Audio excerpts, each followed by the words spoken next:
So, this is part 2 of my incredible speech at McDonald's. Why is the Gulf of Mexico called the Gulf of Mexico? I said, we're changing the name. And now it's the Gulf of America. Has nothing to do with McDonald's, but maybe it does because it's very nice cycle. We have 92% of the shoreline. They have 8%. I wouldn't say I made a lot of friends in Mexico, but they still like me. Wasn't that a good change? Seriously, wasn't that beautiful?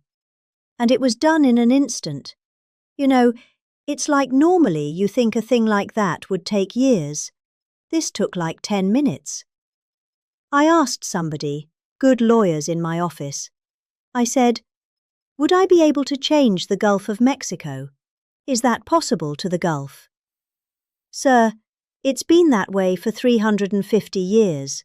You know, they were here 100 years before us. We're 250. They were 350.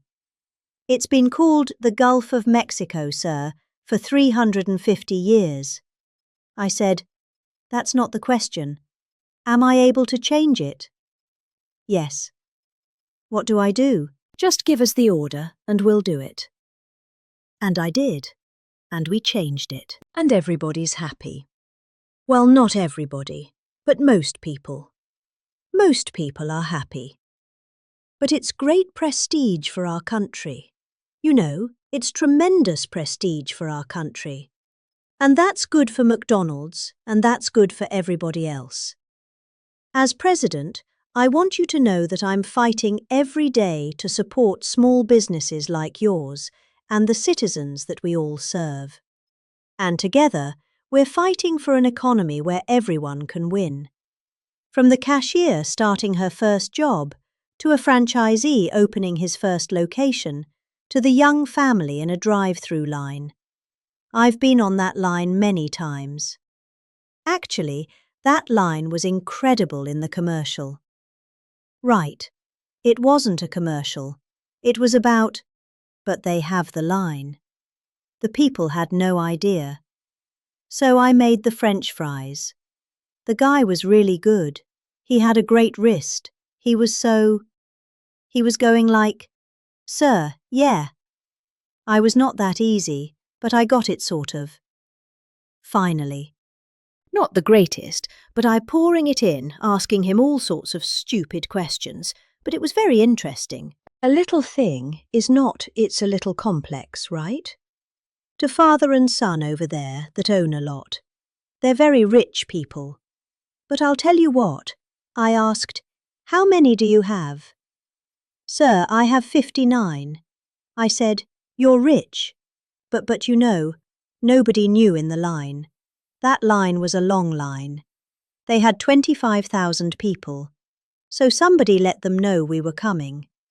It was toward the end of the campaign, and after I did the French fries and did some other things, I then stood at the window, and the people would drive up a little bored, in all fairness, you know, it is.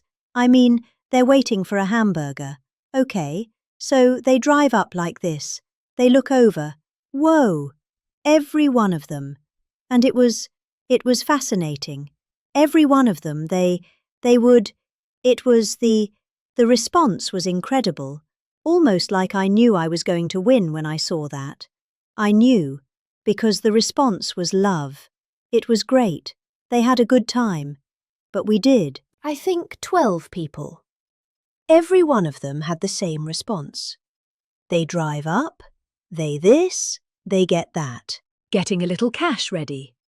And they look over, and it was some did a double take. Some went like that. Whoa! But it was sort of an amazing moment. You know, I did a garbage truck also, right? And everybody, and I thought when I spoke with Sergey and Sundar, I said, yeah, but the garbage truck was equal, wasn't it? They said, not even a garbage truck was great, not even a contest to McDonald's. And that's because we had the power of McDonald's. I mean, it was an amazing thing, I thought. The garbage. Frankly, I thought the garbage truck would have won. And he said, They said it was good, but it wasn't even close. So that's a tribute to what you've built, really. It really is a tribute to what you built. But there's still a lot of work to do, and we're making tremendous progress. 1.9 million more American-born workers are employed today than when I took office. Think of that. 1.9 million more today than. And these are American-born workers. Nobody thought that was possible. And we have the strongest borders in the history of our country. Nobody comes in unless they come in legally. And you see the numbers.